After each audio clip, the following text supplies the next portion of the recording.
Zee 24 तास एक पाऊल पुढे।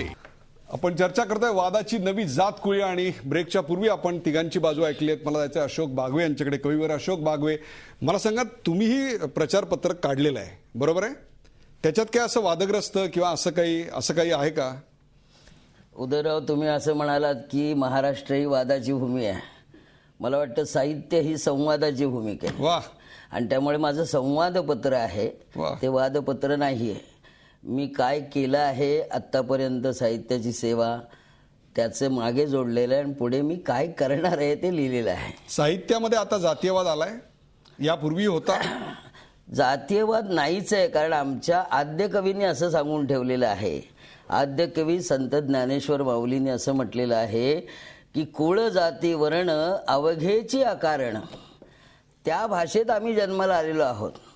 त्यामुळे त्या भाषेत जन्माला आलेले आम्ही मराठी साहित्यिक जर असू तर आमच्यामध्ये जात नावाची गोष्ट, कारण कलेला जात नसते, संगीताला जात नाही, शिल्पाला जात नाही, चित्राला जात नाही, तशी साहित्यालाही जात नाही. डायरेक्ट प्रश्न विचारतो, हामोंनी हे लिहून औचित्यभंग केला आहे असं तुम्हाला वाटतं का? कालच मी म्हटलं, त्यांना सुद्धा म्हटलं की औचित्यभंग आहे. हमो मराठेंची दोन व्यक्तिमत्व ह्या पत्रकात आहेत. एक साहित्यिक हमो मराठे आणि साहित्यिक नसलेले हमो मराठे. तर साहित्यिक नसलेल्या हमो मराठ्यांची गल्लत तिथे झाल्यामुळे हा वाद निर्माण झालेला आहे. वैयक्तिक मतं त्यांनी उंबऱ्याच्या आत ठेवायला हवी होती आणि साहित्याच्या पवित्र प्रांगणात गेल्यानंतर फक्त साहित्याविषयीच त्यांनी बोलायला हवं होतं, असं मला जे त्यांचं कर्तृत्व आहे आणि त्याच्याविषयी ते बोलू शकतात. आणि खूप आहे. शिरीष गोपाळ देशपांडे, मला सांगा, याच्यात औचित्यभंग झालाय का? म्हणजे मग त्याच्यावर आपण कलेक्टिव्हली एक हामोंची प्रतिक्रिया घेऊ. हा एक राजकीय व्यूह आहे. हे औचित्यभंग झालेला आहे किंवा झालेला नाही असं असू शकत नाही. याचं कारण असं की हा राजकारणाचा भाग आहे. माझ्यासारखा माणूस समाजकारण आणि राष्ट्रकारण घेऊन उभा राहतो आणि कोणी राजकारण घेऊन उभा राहत असेल तर दोन वेगवेगळ्या पद्धतीचे शस्त्रव्यूह आहेत. याच्यामध्ये औचित्यभंग करण्यासाठी लिहिलेलं नाही. शिरीष गोपाळ देशपांडे, याचा अर्थ मला सांगा, राजकारणाच्या, विधानसभेच्या किंवा खासदारकीच्या निवडणूक होतात तसलेच डावपेच तुम्ही लोक खेळायला लागलात. मला समजतात, मला चांगले समजतात, मला खेळता येतात, पण मला नाही खेळायचे आहेत. मला राष्ट्र मोडून पडतं आहे. ज्या पद्धतीचं मी आपल्याला सांगितलं की जगत्या आयुष्यामध्ये आपण गुलाम होण्याची शक्यता आहे, तिथे कसलं फत्राचं राजकारण करत बसणार आहे मी? भावंड भावनेची संस्थापना शहाजी राजांची आणि शिवाजी राजांनी जी केलेली आहे, मांडलेली आहे, तीच घेऊन पुढे जाणारा मी आहे. मला राजकारण नाही करायचंय, मला राष्ट्रकारणच करायचंय, समाजकारणच करायचंय.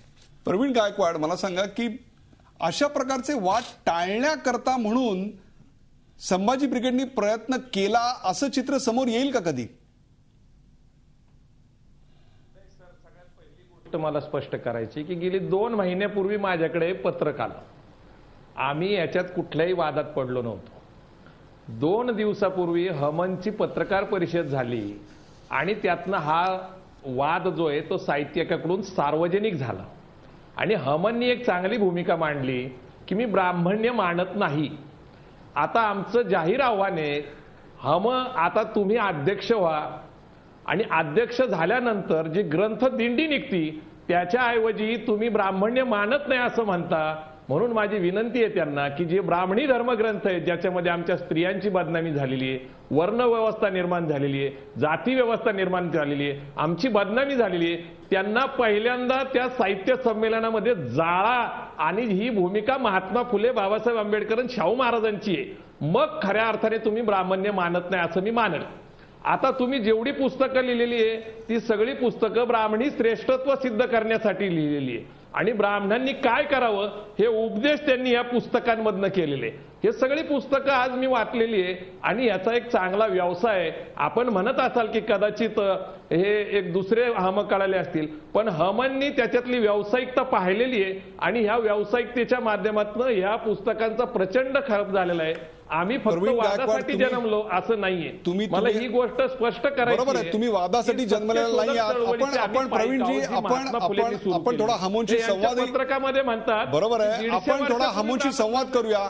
हमो, मला सांगा, कुठेतरी या संपूर्ण निवडणुकीच्या या वादामध्ये अत्यंत चतुराईनं तुम्ही हे प्रसिद्धीपत्रक काढलं.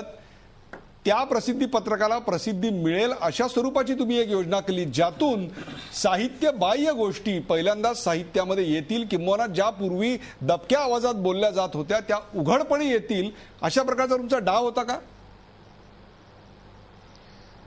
तुम्ही ज्या प्रकारचा डावपेच राजकीय दृष्ट्या मी लढवला असं वाटतं, तसं खरोखर माझ्या मनात काही नव्हतं. मी राजकीय डावपेच लढवण्याला पात्र मनुष्य नाही. मी साध्या प्रांजळ भूमिकेत की माझ्या मतदारांचा माझ्याबद्दल गैरसमज होऊ नये याच्या पलीकडे याला कुठलाही हेतू नव्हता. परवा 2-3 दिवसापूर्वी एका प्रतिष्ठित वर्तमानपत्राने या माझ्या निवेदनातला जो ब्राह्मण विषय कामासंबंधी मी केलेला उल्लेख आहे तो मोडतोड करून विकृत स्वरूपामध्ये छापला. दुसऱ्या दिवशी त्याच्यावरती माझी निंदा नालस्ती करण्याच्या भाषेमध्ये संपादकीय टिप्पण लिहिलं आणि त्याच्यातूनच सगळा वाद सुरू झालेला आहे. मी वाद निर्माण करता काहीही केलेलं नाही. पैसे मिळवण्याकरताही मी या पुस्तिका प्रसिद्ध करत नाही किंवा शिवाजी महाराजांचा काय अपमान अवमान करणं किंवा जेम्स लेमचा गौरव करण्याची कुठलीही माझी भावना नाही. मी ब्राह्मण या विषयाकडे कसं वळलो हे सांगण्याकरता मला काही घटनाक्रम सांगायला पाहिजे होता. त्याच्यामध्ये हे जेम्स लेम, सुप्रीम कोर्टाने केलेले सुटका, मग जातवार आरक्षण, मग ब्राह्मण समाजाची कोंडी, विद्यार्थ्यांची झालेली कोंडी, आता ब्राह्मणांना कुठल्या नव्या परिस्थितीची आपल्या मनोधारांना ॲडजस्ट करून घ्यायला पाहिजे, असा मी पुढे पुढे त्या सगळ्या विषयामध्ये गुंतत गेलो. त्याची सुरुवात कुठून झाली तर या भांडारकर संस्थेवरती झालेलं जे प्रकरण ते, मग त्याची पार्श्वभूमी काय, त्याचं पुढे काय झालं, ह्या घटनाक्रम सांगणं आवश्यक होतं.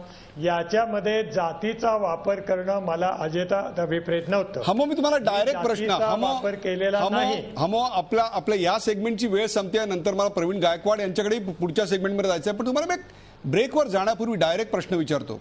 उद्या जर अशी परिस्थिती निर्माण झाली की जातीचा आधार घेऊन निवडलेला अध्यक्ष असं म्हणून संभावना होण्यापेक्षा जातीचा आधार घेतला नाही म्हणून अध्यक्षपदाच्या उमेदवारीत पडला, यातलं कुठलं पद तुम्हाला नक्कीच भूषणावं असेल?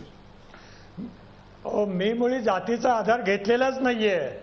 तुम्ही असं सिद्ध करून दाखवा या पत्रातून की मी ब्राह्मण विषयक म्हणजे ब्राह्मण समाजासाठी काही काम करतो आहे म्हणून ब्राह्मण मतदारांनी मला निवडून द्यावं अशा अर्थाचा एक शब्द सुद्धा या पत्रकामध्ये नाहीये.